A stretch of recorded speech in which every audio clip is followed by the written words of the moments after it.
All right, welcome back to the channel.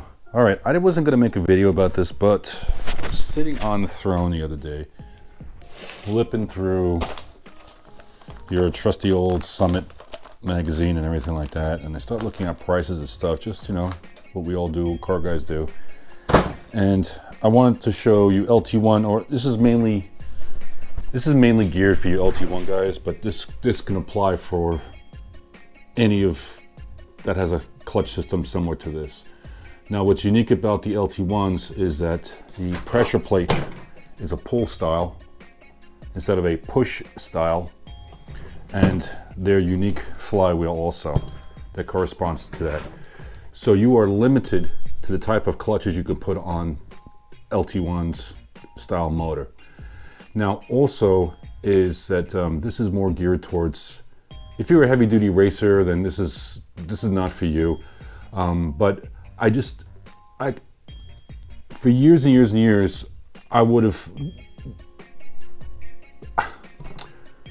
don't understand why pricing of clutches is so expensive, because the basic concept and the design hasn't changed in eons. But when I flip through these magazines, I'm seeing, you know, $500, $400, $1,000 for dual clutch. Now, I understand that, you know, you have Ram, McLeod, all these other places and everything, but for these LT1s and for your moderate street engine / race car, and I've used this setup specifically even with my supercharged Trans Am that made 738 to the wheels. Never had a problem with clutches. Now, there are also dual discs versions of these, but they're finicky to set up sometimes, especially with the hydraulic clutch and the throwout bearing, and it's just sometimes more difficult than it needs to be. But what I've done over the years, and again, these designs haven't changed. The companies who make these pressure plates, no matter which company, Ram, whatever it is, they're all Valio. They're all the same design. Now, I know maybe like Centerforce has some weights around here or anything, they do something a little bit different. Now, the only other company that actually took this pressure plate to the next level was a company called SLP, which all you know, Street Legal Performance. And they actually drilled holes on the facing of the pressure plate, which made it lighter, but it also engaged really well. I've had many of those clutches since I live in New Jersey over the years, and you know, I've had many of those clutch pressure plates from them, and they worked beautifully. But unfortunately, they don't make them anymore. I tried to actually get one for this video to put in the car, and there's nobody else that makes them. So if you have one of those in good shape, hang on to that. And then they make technically an LT4 version of this pressure plate, which has a little bit higher spring rate.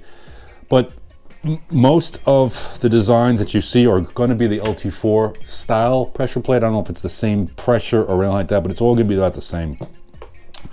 Now, these parts are still readily available on eBay, pennies on the dollar.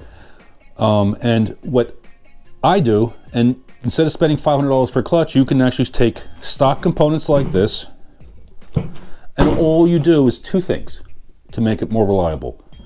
Add a puck style disc like this, which is about $89. This would save you a ton of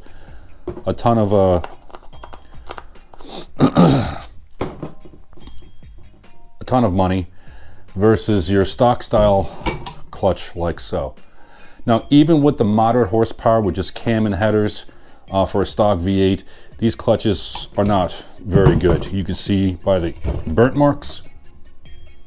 And this is no racing, no track use, no slicks, no nothing. And you can see all the hot spots on this side. So obviously there's gonna be new ones being put in here. And then one last thing is that you replace your bushing style pilot bearing with a GM heavy duty roller bearing that they use for trucks. These two things drastically improve the reliability of your transmission, as far as, because the input shaft now has, instead of just on a bushing that could wear away, but it also has another support mechanism over here. This is a great upgrade. Do not skimp on this. This is perfect. You know, order from GM for the LT1s. It's part number 14061685.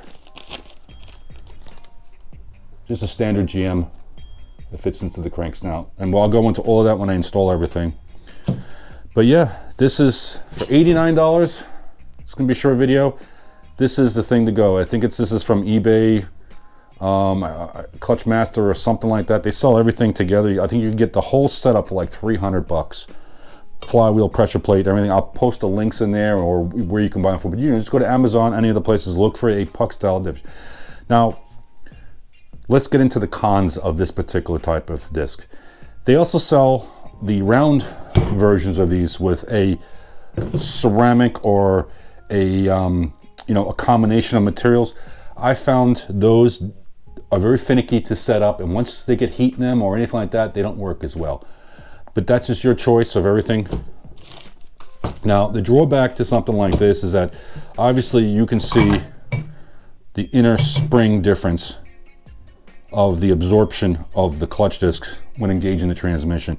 I found this to be not too bad for stop and go driving, but also you're going to get some chatter with this, just a little bit, maybe in reverse, and depending on how slow speed of driving. But I found this to be extremely durable. I've had one of these clutch discs in my other car for years and years and years, beat the snot out of it, never had a problem, never had a slip problem. And they're just a tad lighter also, which makes the inertia better. And if you're thinking about construction wise, as far as like, this is only, less than 100 bucks, while others are charging over, I don't know, a couple $100 or whatever, $180 for something like this. They're all made, to be honest with you, they're all made by a few companies in the world that do all this stuff here. And the workmanship, and I'm gonna get up a little close, it's fantastic. Good quality stuff, rivets, all that kind of stuff. I've never had one come apart on me or anything like that. Now, if you're racing, obviously, hardcore racing, slicks, blah, blah, blah, you're gonna need a bell housing and all this other stuff that goes along. And that's a whole different level than what I'm talking about right here. But for your average Joe, even if you had a stock clutch in there, you wanna skimp and just get away with it, I mean, you can clean these up. If you already have one in the car, you want to buy new stuff, replacing this disc right here from this to this will last you for years and years and years of abuse and everything like that. So I don't know, type in the comments, click like, subscribe, and tell me what you think about this. All right, talk to you later.